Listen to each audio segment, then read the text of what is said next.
Hello, readers and writers. Welcome to lesson 44 of your ELA School Away from School. This is Mr. Driver, and I'll be your virtual teacher for today's daily lesson.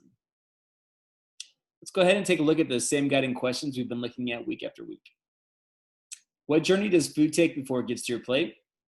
And how do we make decisions about what we eat? This is kind of the final week of all of the work that we have done. So as we continue looking at these same guiding questions, we will use them this week as we kind of go towards our presentation by the end of the week. Time to go ahead and get some materials out for today's lesson. You're going to need your copy of the following texts, and this is a lot, so hang with me here. But you'd be surprised how much confusion there is about basic food facts from lesson 1. The essay, How Corn Took Spotlight in American Diet but Not in Europe, from lesson 5. You might be able to follow your Thanksgiving turkey back to the egg, lesson 10. Group list the cleanest and the dirtiest fruits and veggies, lesson 15. An organic on-campus farm connects kids to agriculture and growing food, lesson 20. Grass-fed cattle take slower path to market, filling small consumer niche, lesson 25. Locavores and the local food movement, lesson 30. What is sustainability, lesson 34. We are what we eat, hunting the heads away with bows, arrows, and ingenuity, lesson 39. And your copy of lesson number 44, as well as the lesson number 44 note catcher and a pencil. Go ahead and pause the video here to make sure that you have all the materials needed for today. We have 3 learning targets for today's work. I can select 2 articles from lessons 1 through 43, so only 2 articles we're going to select. We're not going to use all of them, just like 2. To focus on for my project, I can reread and identify key details and evidence to use for my project. I can present claims and findings in a focused, coherent manner using relevant evidence, sound reasoning, and a well-chosen details. Let's make sure that we keep these targets in mind during all of our work today. With your family member, caregiver, or friend, we're going to read the position presentation prompt located in the read section of lesson 44. Take a moment to go ahead and locate them and be prepared to make sure that you are taking note of the steps you will have to take in completing this assignment. All right, I'm going to go ahead and read this position presentation as well. You've been learning about different food chains, industrial organic, sustainable, and hunter-gatherer, and how they are used to feed people. Use your note catchers in learning about each food chain to write and present a position paragraph speech to answer the following question. Which of the 4 food chains would best feed all the people in the United States? You will present a visual representation of your argument. To do so, you will use your claim, your reasons, and at least 2 pieces of evidence. You will then draw or select from previous articles images that represent your key pieces of evidence and organize them on a page or poster using either paper or a computer. Consider the following. When taking a position on an issue, you need to research the pros and cons or strengths and weaknesses and compare it with an alternative option. When putting forward an argument, you need to provide relevant and sufficient evidence to support your claims. Choose the 2 articles you found most interesting or enjoyable. You will use one article to take a position on which food chain you think is best for feeding everyone in our country. You will then compare it to the second or other food chain, highlighting both food chain strengths and weaknesses. Today, we're going to reread one of the articles you selected from lesson 1, 5, 10, 15, 20, 25, 30, 34, or 39. So remember, you're only going to think about 2 different types of the food systems that we've been talking about, these food chains. And I want you to think about 2 articles that represent those. So for example, if you think hunter-gatherer would be one that you wanted to do, then you would select the last article that we read in 39, and you would choose that as one of the 2 articles. Now remember, it's important for you to make sure that you have 2 separate food chains. So if for some reason there were 2 articles on hunter-gatherers, which there's not, but if there were, you wouldn't want to select both that represent the same food chain. If you're not quite sure to differentiate between whether or not to differ between the 2 food chains, just look at the titles a lot of times, but also as you get into them, they kind of talk about it. So of course, when we think about our food chains, we have industrial. Industrial would be the way it is a lot of times where it's mass produced, mass marketed. You have a lot of farms, like animals are not, fed organic type of feed. A lot of times it's just mass production to try to make as much as possible. Industrial organic is going to have more of that like positive organic type of feed they may give their cattle or their chickens or their animals.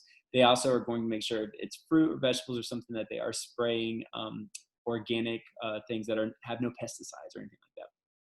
Sustainable a lot of times is going to be more of like you're growing it in their backyard, growing it maybe in a schoolyard. It's going to be a lot more kind of like something you would do that you were kind of representing that. So the articles that talk about sustainable. And then hunter-gatherer was our last article. So think about two different types of food systems and then select two articles going back to those that we talked about from lessons 1, 5, 10, 15, 20, 25, 30, 34, and 39. Once you have selected those two, then go ahead and think about one that you will reread today so that you'll be able to complete the assignment. So now that you have selected two articles or thinking about two articles, and maybe you might need to look at it more than a couple right now, but as long as you're kind of finalizing it down to about two by the next day or so, you're going to read one of those articles today. So consider the following when you read that article. Which food system is best represented in this article? What are the pros and cons, or strengths and weaknesses, that this food system presents in feeding our country? And then what supporting details best represent the strengths and weaknesses? So you would go and get those supporting details straight from the text. Pause the video here as you think about each of these questions. Now it's time to have a discussion with your family member, caregiver, or friend. With your family member, caregiver, or friend, talk about the following questions. Which food chain is best represented in this article? What are the pros and cons, or strengths and weaknesses, that this food chain presents in feeding our country? So try to think about both pros and cons. And what supporting details best represent the strengths and weaknesses? So for example, if I'm talking about hunter-gatherer and I chose that one, I would think about, first I would have to say this is hunter-gatherer type of food system.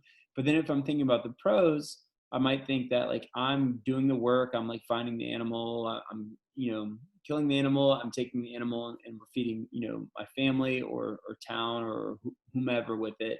The cons would be that there's gonna be times where there's nothing that's gonna be found. So you might be hungry for a few days or a week or so if nothing is being hunted.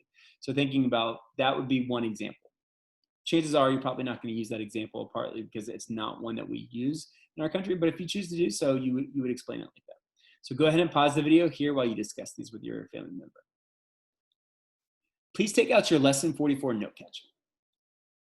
Using the Lesson 44 note catcher, write down the central idea of the text.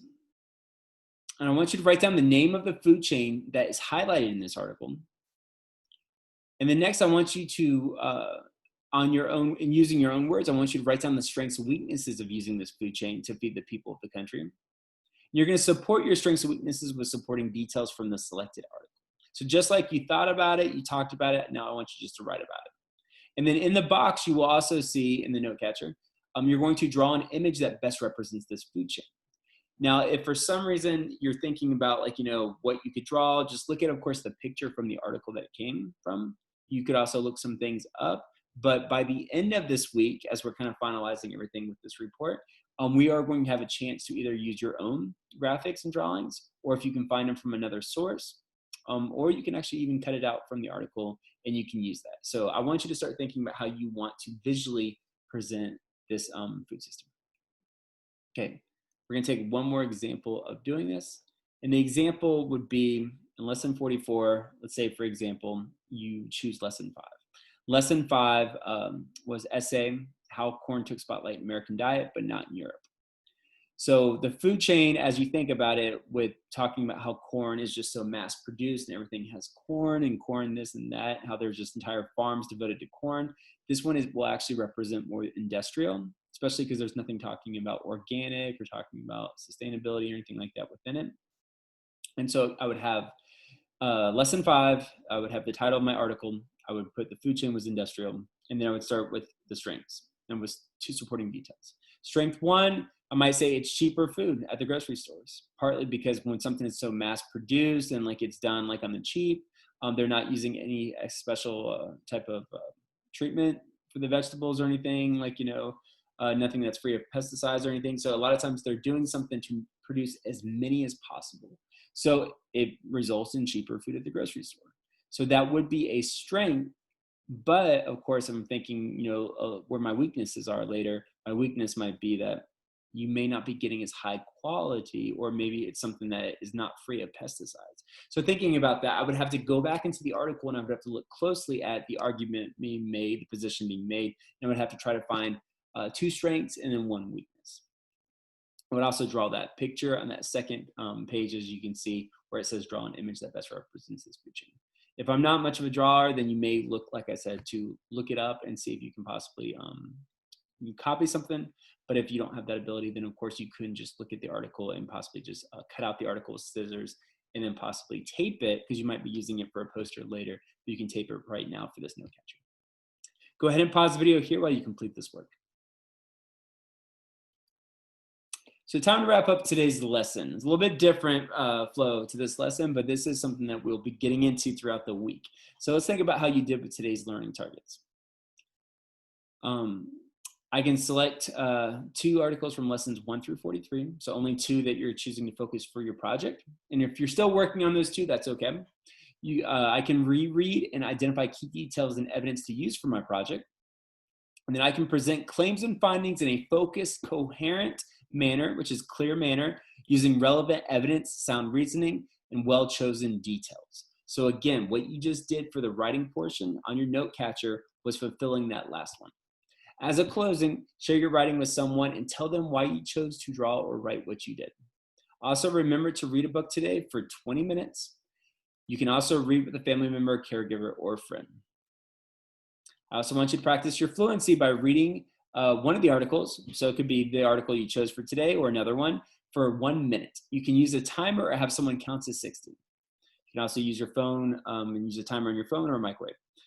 After 1 minute, count the words you read and write the number at the top of your text. Later in the week, we'll do this again to see how much you've improved, but we'll want to use the same article when we do it later. Thanks for learning with me today. Tomorrow in lesson 45, we'll do the same thing we did today, but we will just do it with your second selected article. So continue thinking about what 2 articles you want to use. Have a great rest of your day. Thanks.